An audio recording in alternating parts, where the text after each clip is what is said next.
प्रिय विद्यार्थियों, सुप्रभात। श्री ओसवाल जैन उच्च माध्यमिक विद्यालय में ऑनलाइन क्लासेस के अंदर आप सभी का हार्दिक स्वागत। आज हम कक्षा 12 के हिंदी साहित्य में संकलित अंतरा बुक का पाठ 3 पढ़ने जा रहे हैं। इस पाठ के कवि सच्चिदानंद हीरानंद वात्स्यन अज्ञे जी हैं। प्रिय विद्यार्थियों, सर्वप्रथम मैं आपको इस पाठ के कवि के बारे में थोड़ा सा बताना चाहता हूँ। अज्ञे जी का जन्म सन 1911 और मृत्यु सन 1987। अज्ञे का मूल नाम सच्चिदानंद हीरानंद वात्स्यन है। इन्होंने अज्ञे नाम से काव्य रचना की। इनका जन्म कुशीनगर उत्तर प्रदेश में हुआ था, किंतु बचपन लखनऊ, श्रीनगर और जम्मू में बीता। इनकी प्रारंभिक शिक्षा अंग्रेजी और संस्कृत में हुई। हिंदी इन्होंने बाद में सीखी। वे आरंभ में विज्ञान के विद्यार्थी थे। बीएससी करने के बाद उन्होंने एमए अंग्रेजी में किया। क्रांतिकारी आंदोलन में भाग लेने के कारण उन्हें अपना अध्ययन बीच में ही छोड़ना पड़ा। वे 4 वर्ष जेल में रहे और 2 वर्ष नज़रबंद रहे। अर्थात हम कह सकते हैं कि देश के स्वतंत्रता संग्राम में भी आपने बढ़ चढ़कर भाग लिया, यानी देश के प्रति भावना इनकी शुरू से रही। अज्ञे ने देश विदेश की अनेक यात्राएं की। उन्होंने कई नौकरियां की और छोड़ी। कुछ समय तक वे जोधपुर विश्वविद्यालय में प्रोफेसर भी रहे। वे हिंदी के प्रसिद्ध समाचार साप्ताहिक दिनमान के संस्थापक संपादक थे। कुछ दिनों तक उन्होंने नवभारत टाइम्स का भी संपादन किया। इसके अलावा उन्होंने सैनिक, विशाल भारत, प्रतीक, नया प्रतीक आदि अनेक साहित्यिक पत्र पत्रिकाओं का संपादन भी किया। आज़ादी के बाद की हिंदी कविता पर उनका व्यापक प्रभाव रहा। यानी सन 47 के बाद जो हिंदी कविता का जो दौर रहा, उसमें अज्ञे जी की अहम भूमिका रही। उन्होंने सप्तक परंपरा का सूत्रपात करते हुए तार सप्तक, दूसरा सप्तक, तीसरा सप्तक का संपादन किया। यानी तार सप्तक का संचालन करने वाले या इसकी शुरुआत करने वाले अज्ञे जी ही थे।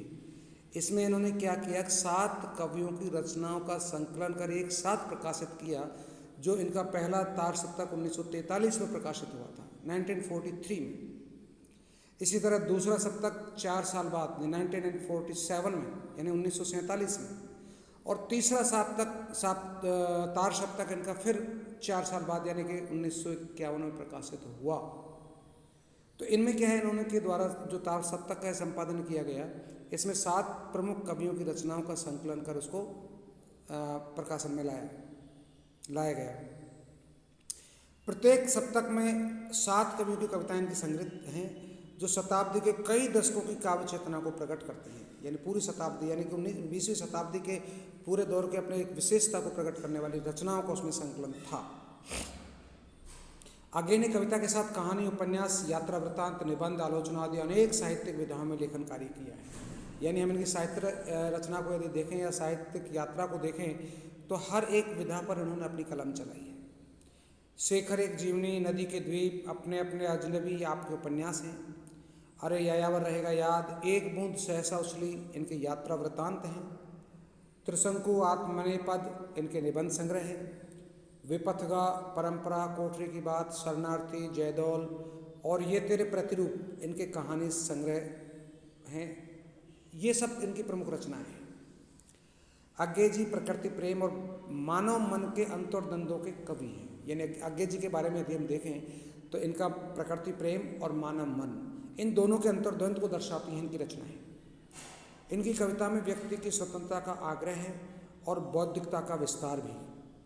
उन्होंने शब्दों का नया अर्थ देने का प्रयास करते हुए हिंदी काव्य भाषा का विकास किया है। उन्हें अनेक पुरस्कार भी मिले हैं, जिनमें हम माने तो साहित्य अकादमी पुरस्कार, भारत भारती सम्मान और शिक्षा के जगत में देने जाने वाला सबसे श्रेष्ठ पुरस्कार जिसे कहते हैं भारतीय ज्ञान पीठ पुरस्कार भी आपको मिला है। यानी कि अपने हिंदी साहित्य जगत के अंतर्गत इनको श्रेष्ठ पुरस्कारों से भी सम्मानित किया गया है। अब हम इनकी प्रमुख अन्य जो काव्य कृतियाँ हैं उनमें भग्नदूत, चिंता, हरी घास पर क्षण भर, इंद्रधनु रोंदे हुए थे, ये आंगन के पार द्वार, कितनी नाव में कितनी बार आदि इनकी अनेक रचनाएं काव्य कृतियों के रूप में प्रकाशित हुई है। अनेक की संपूर्ण कविताओं का जो संकलन है वो सदा नीरा, ध्यान दे बच्चे, इनकी जो संपूर्ण कविताओं का जो संकलन है उसे सदा नीरा नाम से 2 भागों में प्रकाशित किया गया है। अर्थात सदा नीरा नाम का प्रकाशन के संग्रह है इनकी कविताओं का, जिनको 2 भाग है, वहाँ पर इनकी काव्य की रचनाएं उनको प्रकाशित किया गया है। अब हम देखते हैं आपके पाठ्यक्रम में संकलित इनकी रचनाएं। तो इनकी पहली रचना है यह दीप अकेला, जो आपके पाठ्यक्रम में संकलित है। इस कविता में क्या बताया गया आप ध्यान से समझें एक बार, कि यह दीप अकेला कविता में अज्ञेन एक ऐसे दीप की बात करते हैं जो स्नेह भरा है, यानी प्यारा है, गर्व भरा है। अर्थात वो दीपक पूरे गर्व के साथ मदमता भी है किंतु अकेला है, यानी एक दीपक अच्छे से जल रहा है, पूरी रोशनी दे रहा है, प्रकाश दे रहा है, मदमस्त है, लहलहाता हुआ जल रहा है, और अहंकार का मद हमें अपनों से अलग कर देता है, लेकिन वो दीपक अपने आप में अकेला है। हमारी मान्यता है, हम मानते हैं कि जहाँ अहंकार होता है वो अपने आप को अकेलापन महसूस करता है, अकेलेपन की ओर धकेल देता है। तो वही उस दीपक के प्रति संबोधन यहाँ कवि निराला गे जी का है। वो कहते हैं कि दीपक अपने आप में मदमस्त है, सब कुछ है, मदमाता हुआ भी है, प्यार भरा भी है, गर्व भरा भी है, लेकिन अकेला है। तो कवि कहता है कि इस अकेले दीप को भी पंक्ति में शामिल कर लो, यानी और जो दीपक हैं, उन दीपक जो एक साथ जले हुए हैं, उन जलते हुए दीपकों में इस दीपक को भी सम्मिलित कर लो। चूँकि होता क्या है, आप समझने की बात प्रमुख इस कविता में ये है कि अकेले का कोई अस्तित्व नहीं होता। जहाँ अस्तित्व की बात आती है वहाँ पर समूह का, ग्रुप में जब होते हैं, समूह में होते हैं, तो वहीं उसके अस्तित्व की क्षमता का पता चलता है। यानी और यदि 100 दीपक जल रहे हैं और उनमें एक अच्छा जलते वाला दीपक उनमें मध्य रख दिया जाए, तो हम उसकी श्रेष्ठता, उसके लौ के, उसके प्रकाश के आधार पर कर सकते हैं कि ये श्रेष्ठ दीपक ये है, इसका सबसे ज़्यादा उजाला है। तो उसका अस्तित्व की बात तो वहीं हुई जब वो पंक्ति में है। यदि अकेला है तो हम उसकी किससे तुलना करेंगे, अर्थात कुछ से नहीं। तो कवि ये कहता है कि वो जो अकेला दीपक है, इस अकेले दीपक को भी पंक्ति में शामिल कर लो। पंक्ति में शामिल करने से उस दीपक की महत्ता, अर्थात महत्व एवं सार्थकता बढ़ जाएगी। दीप सब कुछ है, सारे गुण और शक्तियाँ उसमें हैं, उसकी व्यक्तिगत सत्ता भी कम नहीं है, फिर भी पंक्ति की तुलना में वह एक है और एकाकी है। तो दीप का पंक्ति या समूह में विलय ही उसकी ताकत का, उसकी सत्ता का सार्वभौमिकरण है, उसके लक्ष्य उद्देश्य का सर्वव्यापीकरण है। यानी उस दीपक का महत्व हमें तभी पता चलेगा जब वो समूह में जलता हुआ नजर आएगा। यदि अकेला दिखाई देगा तो उसका अस्तित्व का कोई औचित्य नजर नहीं आता, क्योंकि हम उससे किसी की तुलना नहीं कर सकते। तुलना करें भी तो कैसे, क्योंकि वो तो अकेला है। तो कवि इस दीपक के माध्यम से ठीक वही स्थिति हमारे मनुष्य की भी है। व्यक्ति सब कुछ है, सर्वशक्तिमान है, सर्वगुण संपन्न है, फिर भी समाज में उसका विलय, समाज के साथ उसकी अंतरंगता से समाज मजबूत होगा, राष्ट्र मजबूत होगा। इस कविता के माध्यम से अज्ञे ने व्यक्तिगत सत्ता को सामाजिक सत्ता के साथ जोड़ने पर बल दिया है। यानी ये हम कह सकते हैं कि जहाँ एक तरफ व्यक्तिगत सत्ता है, एक तरफ सामाजिक सत्ता है। अब कवि ये कहना चाहता है व्यक्तिगत सत्ता में व्यक्ति का कोई अस्तित्व नहीं है। यदि वो समाज के साथ जुड़ता है तो वहाँ उसका अस्तित्व है, उसकी शक्ति का अनुभव होगा, उसके सार्वगुण संपन्नता का प्रभाव समाज को दिखाई देगा, तो उसके महत्व को हम सब समझ पाएंगे। यानी व्यक्ति में सारे गुण हैं, मानते हैं, लेकिन अकेलेपन रहने से उसके गुणों का महत्व कौन जानेगा। समाज में रहेगा तो पता चलेगा व्यक्ति के क्या गुण हैं, कितना ये गुणों को खान या खजाना इसके अंदर भरा हुआ है। चूँकि वो समाज के लिए उन गुणों को प्रदान करेगा, बांटेगा, तो उससे गुणों के महत्व को अपने आप ही तवज्जो मिलेगी। तो यही यहाँ पर अज्ञे जी बताना चाह रहे हैं। यहाँ पर इस कविता के माध्यम से अज्ञे ने व्यक्तिगत सत्ता को सामाजिक सत्ता के साथ जोड़ने पर बल दिया है।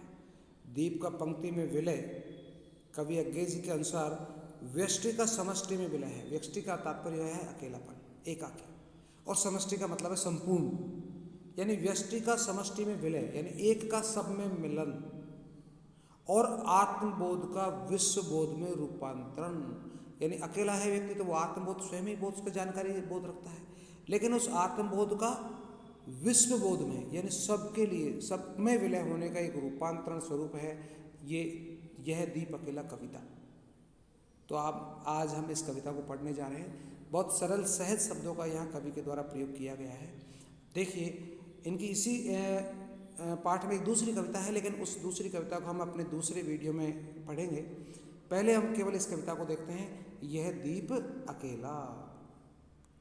देखिए, ये हमारी कविता है, यह दीप अकेला। कि यह दीप अकेला स्नेह भरा है, गर्व भरा मदमाता, पर इसको भी पंक्ति को दे दो। कवि ने अपनी पंक्ति में इस शुरुआत में ही ये दर्शाना चाहा है कि यह दीप अकेला स्नेह भरा। हमने पाठ परिचय में पढ़ा और वही भाव हमें यहाँ कविता के अंदर दिखाई दे रहे हैं। आप ध्यान दीजिए कि यह दीप अकेला स्नेह भरा, यानी ये दीपक है, अकेला है, स्नेह से भरा हुआ है गर्व भरा मदमाता, और गर्व से भी मदमाता मदमस्त है, पर इसको भी पंक्ति को दे दो। यानी कवि ये कहना चाहता है कि दीपक अकेला है, स्नेह से भरा हुआ है, बहुत प्रकाश दे रहा है, लहलहाती हुई लौ उसकी ज्वाला है, पर ये अकेला है, इसलिए इसको पंक्ति को दे दो। यानी कि और जो दीपक की पंक्तियां हैं, समूह है, वहाँ पर ही इसको स्थान मिलना चाहिए। यानी उस सब दीपकों के साथ ही जलता हुआ होना चाहिए, अकेला नहीं। यह जन है गाता गीत जिन्हें फिर और कौन गाएगा, पंडुब्बा ये मोती सच्चे फिर कौन कृति लाएगा। यह समिधा ऐसी आग हटीला बिरला सुलगाएगा, ये अद्वितीय ये मेरा ये मैं स्वयं विसर्जित। यह दीप अकेला स्नेह भरा है, गर्व भरा मदमाता, पर इसको भी पंक्ति को दे दो। छोटी सी कविता है, आप पूरी कविता पढ़ ले पहले। कि यह मधु है स्वयं काल का मोना का युग संचय, यह गौरस जीवन काम धेनु का अमृत पूर्त पे, यह अंकुर फोड़ धरा का रवि का ताकत निर्भय, यह प्रकृत स्वयं ब्रह्म अयुत, इसको भी पंक्ति को दे दो। यह दीप अकेला स्नेह भरा है, गर्व भरा मदमाता, पर इसको भी पंक्ति को दे दो। यह वह विश्वास नहीं जो अपनी लगता में भी कांपा, वह पीड़ा जिसकी गहराई को स्वयं उसी ने नापा। कुत्सा अपमान अवज्ञा के द्वंद्व आते कड़वे तम में, यह सदा द्रवित चिर जागरूक अनुरक्त नेत्र, उल्लंब बाहु यह चिर अखंड अपनापा। जिज्ञासु प्रबुद्ध सत्ता श्रद्धा में, इसको भक्ति को दे दो। यह दीप अकेला स्नेह भरा है, गर्व भरा मदमाता, पर इसको भी पंक्ति को दे दो। यानी ये कविता छोटी सी कविता है, लेकिन बहुत गहन भावों को लिए हुए है। आपने इस कविता को पढ़ा और इस कविता में आपने जाना कुछ इसके शब्दार्थ हैं। आप पाठ के अंत में इन शब्दार्थों को देख सकते हैं, जहाँ पर दिया गया है। ये देखिए, कृति, कृति का मतलब है भाग्यवान या कुशल। पंडुब्बा एक गोताखोर, एक जल पक्षी जो पानी में डूब डूब कर मछलियाँ पकड़ता है, जिसे हम जल मुर्गी के नाम से भी जानते हैं। समिधा यज्ञ की लकड़ी के लिए संबोधन है। बिरला माने बहुतों में एक होता है, विसर्जित माने त्यागा हुआ, गौरस माने दूध दही। तो इस तरह आप यदि कोई चीज़ आपकी समझ में नहीं आए तो स्वयंभू शब्द ब्रह्मा के लिए है। आयु तो 10,000 की संख्या का एक स्वरूप है, या असंख्य पृथक जिसे बोलते हैं। आयु का मतलब दूसरे से अलग करने के संदर्भ में रख लिया जाता है।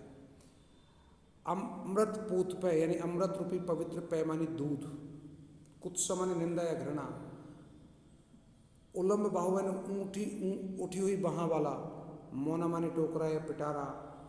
तो इस तरह ये शब्दार्थ है।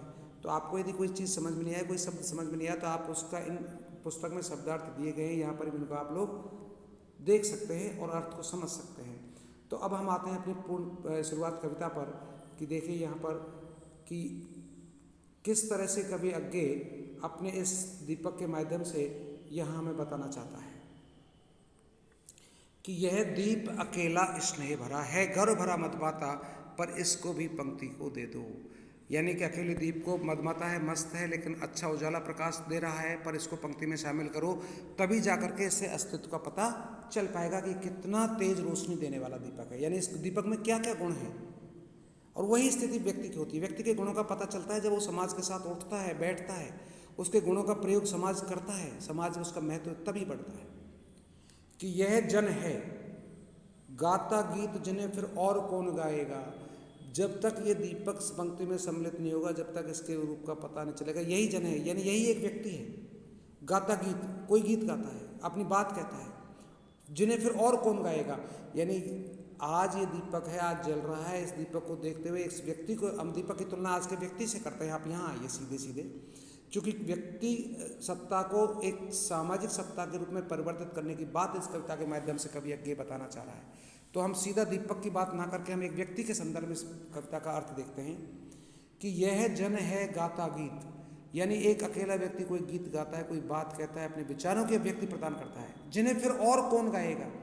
यानी जब ये अकेला रहेगा, दूसरा उसको कोई सुनेगा नहीं, कोई समझेगा नहीं, तो फिर इसको कौन विस्तारित करेगा, कौन समझ पाएगा। पंडुब्बा ये मोती सच्चे फिर कौन कृति लाएगा। पंडुब्बा जो जलमुर्गी के लिए संबोधन मैंने बताया था आपको, जल में तैरने वाला वो पक्षी है, कि ये मोती सच्ची फिर कौन कृति लाएगा।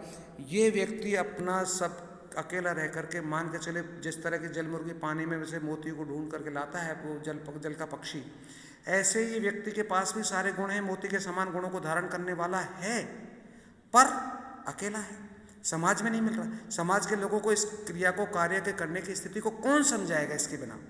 यानी वो व्यक्ति अकेला रह करके समाज का उत्थान नहीं कर सकता, समाज के साथ जुड़ने के बाद ही समाज का उत्थान वो कर सकता है।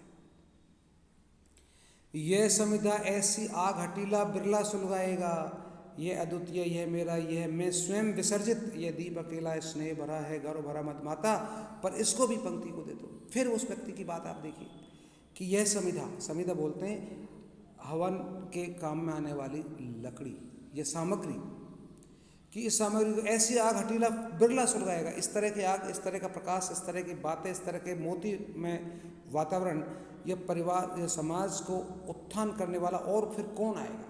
अर्थात ये व्यक्ति ही कर सकता है, यह अद्वितीय है, इसके समान और कोई दूसरा नहीं है, अद्वितीय है, यानी यही है सबसे बड़ा।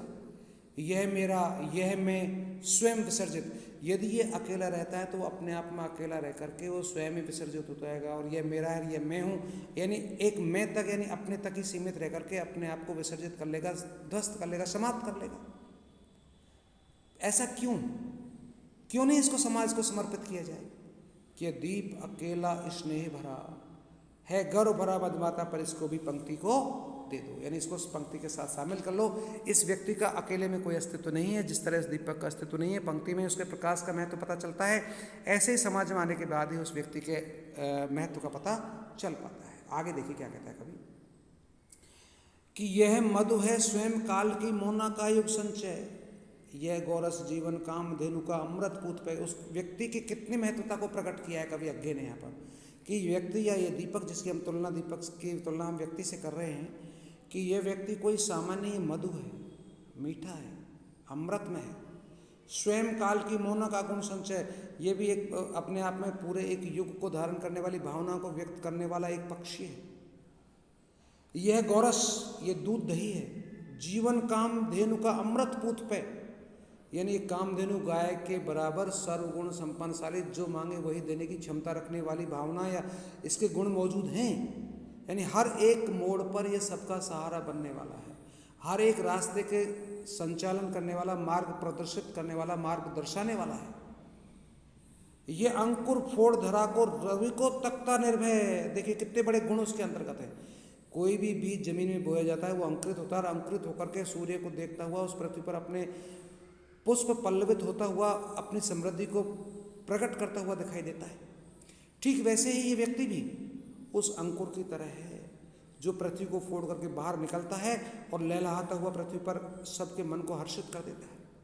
तो वैसे ही इस व्यक्ति के अंदर वही गुण मौजूद है कि यह अंकुर फोड़ धरा को रवि को तकता निर्भय, निर्भय होकर के सूर्य को देखता है वो पौधा। ऐसे इस व्यक्ति है जो समाज में अपने आप को हर एक गुण को बताने का प्रयास करेगा, निर्भय है, कोई भय नहीं है इसके अंदर। यह प्रकृत, ये स्वयं प्रभु के समान, स्वयंभू ब्रह्मा के समान है। ब्रह्म अयुत, जिसका कोई भाग नहीं हो सकता, टुकड़े नहीं हो सकते, क्षय नाश नहीं हो सकता, इसको भी शक्ति को दे दो।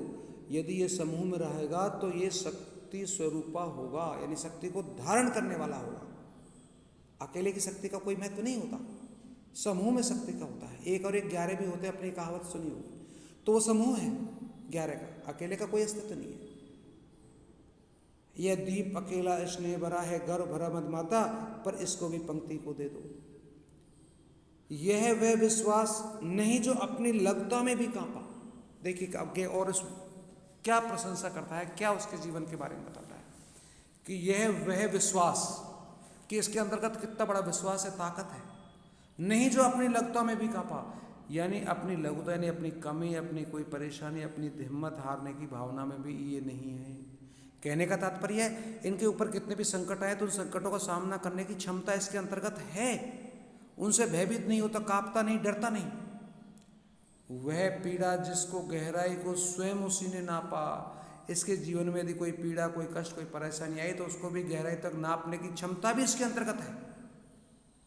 कुत्सा, अपमान, अवज्ञा के धुंध आते कड़वे तम में, यदि इनके जीवन में कोई ऐसी समस्या आए, कुत्सित हो, परेशान हो, अपमान हो, इनकी किसी बात की अवज्ञा हो, अवहेलना हो, तो ऐसे उस कड़वे अंधकार के समान जीवन का सामना करने की क्षमता भी इसके अंतर्गत है। ये सदा द्रवित, और देखिए सबसे बड़ी बात, हमेशा इनका हृदय द्रवित है, पिघलने वाला है, यानी दया की भावना इनके अंतर्गत है। चिर जागरूक, लंबे समय तक अपने आप में जागृत रहने की क्षमता इसके अंतर्गत है। अनुरक्त नेत्र, हमेशा इनके नेत्र लाल, अनुरक्त का मतलब लालिमा लिए हुए नेत्र, यानी अनुरक्त नेत्र, यानी हमेशा इनके आंखों में लालिमा है, यानी हर एक चीज को बहुत गहराई से देखने की क्षमता इनके अंतर्गत है। उल्लंब बाहु, उठी हुई भुजाएं इसकी, यानी हर चीज का समर्थन करने के, आगे बढ़ने की भावना इनके अंतर्गत है। यह चिर अखंड अपनापा, यानी चिर बहुत लंबे समय तक रहने वाला, अखंड जिसके खंड नहीं किए जा सकते, अपनापा, अपनापन इनके अंदर मौजूद है। यानी ये व्यक्ति कोई वैसा ही नहीं है, ये दीपक कोई वैसा ही नहीं है, ये बहुत लंबे समय तक जलने वाला दीपक है, बहुत लंबे समय तक चलने वाला व्यक्ति है। हर एक समस्या का सामने करने वाली ताकत इसके अंतर्गत मौजूद है। जिज्ञासु, देखिए उस व्यक्ति के अंतर्गत क्या क्या गुण मौजूद है यज्ञ के द्वारा। जिज्ञासु है, हर एक चीज को जानने की क्षमता है, प्रबुद्ध है, बुद्धिमान है, सदा श्रद्धा में, हमेशा झुकने वाला है, श्रद्धा की भावना उसके अंतर्गत है हर एक व्यक्ति के प्रति। इसको भक्ति को दे दो, तो इसको भी उस भक्ति के लिए, उन भावनाओं के लिए, समाज के उत्थान के लिए समर्पित कर दो। यह दीप अकेला स्नेह भरा है, गर्व भरा मदमाता, पर इसको भी पंक्ति को दे दो। कहने का तात्पर्य है, कवि यहाँ ये कहना चाहता है कि ये दीपक की तुलना जो मनुष्य के समरूप कही गई है कि ये व्यष्टि की ओर है, यानी अकेलेपन की ओर है, इसे समष्टि को, यानी सामाजिक सत्ता को समर्पित कर दो। चूंकि इसके अंतर्गत सब कुछ गुण संपन्न हैं और समाज में रह करके ही समाज का उत्थान कर सकता है, अपने अस्तित्व को भी ये श्रेष्ठतम रूप प्रदान कर सकता है, यानी अपने गुणों का विस्तार भी ये समूह में रह करके ही कर सकता है, अकेला रह करके नहीं। किसी व्यक्ति के अस्तित्व का एहसास होता है तो वो समूह में होता है, एकाकी जीवन जीने में उसके अस्तित्व का कोई स्थान नहीं होता। तो इस तरह से इस कविता के माध्यम से कवि अज्ञे ने हमें ये बताने का प्रयास किया है कि हम सामाजिक सत्ता के साथ रहकर, समूह में रह करके ही अपने मतलब महत्व को हम दर्शा सकते हैं, अकेले में रह करके नहीं। चूँकि अकेले की तुलना करने के लिए कोई नहीं होता, तुलना जो होती है वो समूह में होती है। अकेला व्यक्ति संसार में रहे, मान के चलिए, तो उसको कौन जानेगा कोई व्यक्ति कौन होता है, मानव होता कौन है। लेकिन एक नहीं अनेक व्यक्ति होंगे तो पता चलेगा कि हाँ मानव कोई जाति है और उसमें वो व्यक्ति ऐसा है, उस व्यक्ति विशेष के महत्व का, गुणों का पता तब ही चल पाता है। तो मैं समझ रहा हूँ जहाँ तक ये पाठ आपकी समझ में आ गया होगा। फिर भी यदि आपको कोई परेशानी होती है तो आप मुझे पर्सनल कॉल करके अपनी समस्या का समाधान पा सकते हैं। मुझे विश्वास है आप इस पाठ को पुनः पढ़ने के उपरांत आपको जब ऐसा लगे कि हमें अच्छे से समझ में आया है तो आप अपने इस चैनल को भी सब्सक्राइब कर सकते हैं। साथ ही इसके होमवर्क के लिए मैं अपनी इसकी दूसरी कविता और है, उस दूसरी कविता को पढ़ाने के बाद जब हमारा दूसरा वीडियो रिलीज होगा तब हम आपको इसका पाठ का होमवर्क देंगे। तब तक आप इस पाठ को अच्छे से समझें, ध्यानपूर्वक अध्ययन करें। कोई परेशानी हो तो मुझसे संपर्क करें। पाठ को पढ़ने के लिए बहुत बहुत धन्यवाद।